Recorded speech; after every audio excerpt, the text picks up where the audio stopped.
سورہ بقرہ کی ان آیات کو نماز میں تلاوت کرتے ہوئے میرے دل میں خیال پیدا ہوتا ہے کہ میں ان گناہوں کی معافی مانگ رہا ہوں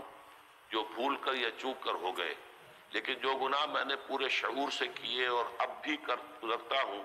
ان سے کن الفاظ میں معافی مانگی جائے؟ وہ معافی مانگنے کے لیے تو یہ ہے کہ رب انی ظلمت نفسی ظلما کثیرا،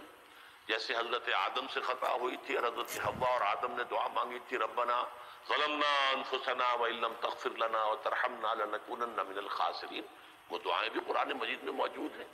یا جیسے کہ حضرت یونس علیہ السلام سے غلطی ہو گئی تھی، اللہ کی اجازت کے بغیر وہ اپنی قوم کو چھوڑ کر چلے گئے، تو انہوں نے جو تسبیح کی ہے،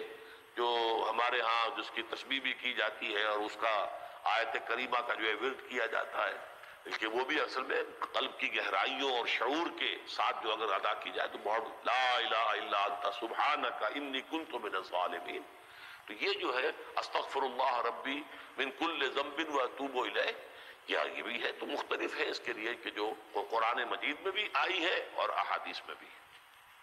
البتہ توبہ کے بارے میں چونکہ ذکر آج ہوا ہے اور آپ نے سوال بھی کیا ہے تو یہ بات واضح ہو جانی چاہیے، توبہ کی 3 شرطیں ہیں صحیح توبہ ہونے کی،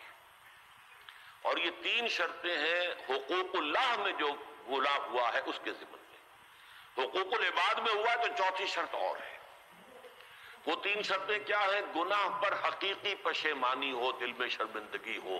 تعسف ہو کہ یہ کام میں نے کیوں کیا یا کیوں کرتا رہا اب تک، اور نمبر 2 عزم مصمم ہو کہ آئندہ ہرگز نہیں کروں گا، اور نمبر 3 اس کو چھوڑ دے بالفعل، وہ عزم مصمم پر عمل شروع ہو جائے۔ اگرچہ یہ ہو سکتا ہے کہ پھر غلطی ہو جائے، پھر ذہول ہو جائے، پھر نسیان ہو جائے، کوئی پرواہ نہیں، اس وقت جب کہ وہ توبہ کر رہا ہے نمبر 1 پشیمانی ہو حقیقی، نمبر 2 عزم مصمم ہو کہ دوبارہ ارتکاب نہیں کروں گا، نمبر 3 بالفعل اس کام کو چھوڑ دے۔ 3 کام اگر ہوں گے تب جا کر حقوق اللہ کے ضمن میں وہ توبہ صحیح ہوگی۔ فَإِنَّهُ يَتُوبُ إِلَى اللَّهِ مَتَابًا، توبہ جیسے کی جاتی ہے اس کی یہ تقاضے ہیں۔ اگر تلافی کر سکو تلافی کیجئے، کسی کا مال ہڑپ کر لیا تھا واپس کر دیجئے، اس کے بغیر معافی نہیں ہوگی۔ اگر وہ فوت ہو چکا ہے واپسی ممکن بھی نہیں ہے تو ٹھیک ہے، اللہ تعالیٰ کے ہاں جو ہے وہ اس کا آپ کی نیکیاں اس کے حوالے کر دی جائیں گی۔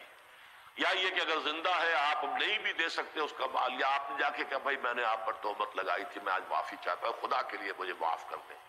اور یہاں تک آتا ہے بعض صحابہ کا طرز عمل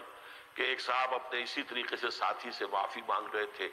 انہوں نے کوئی سرسری طور پہ اچھا جی ٹھیک ہے میں نے معاف کیا، لیکن انہوں نے محسوس کیا کہ یہ دل سے معاف نہیں کر رہے، وہ زمین پر لیٹ گئے اور اپنا گال ایک جو ہے زمین پر ٹکا کر دوسرے کا اس پر میرا اپنا پاؤں میرے دوسرے گال پر رکھو تو مجھے یقین ہوگا کہ تم نے واقعی مجھے معاف کیا ہے۔ یہ کیفیت تو اس انسان کی ہوگی نا جسے واقعتاً محاسبہ اخروی کا احساس ہو اور شریر کے اس کی جواب دہی ہوگی، تو اس کے لیے تو پھر وہ ہر طرح سے تلافی کے لیے خوشامد کرے گا، بھائی خدا کے لیے مجھے معاف کر، اچھا جی معاف کر دیں آپ، بس یہ کیا ہے، ایک معافی وہ ہوتی ہے، وہ جو پولیس والے بھی معافی مانگ لیتے ہیں کبھی کبھی، تو وہ معافی نہیں ہوتی، حقیقتاً دل سے آپ معافی مانگیں تو وہ ہے معافی، اور واقعتاً دل سے معاف کریں۔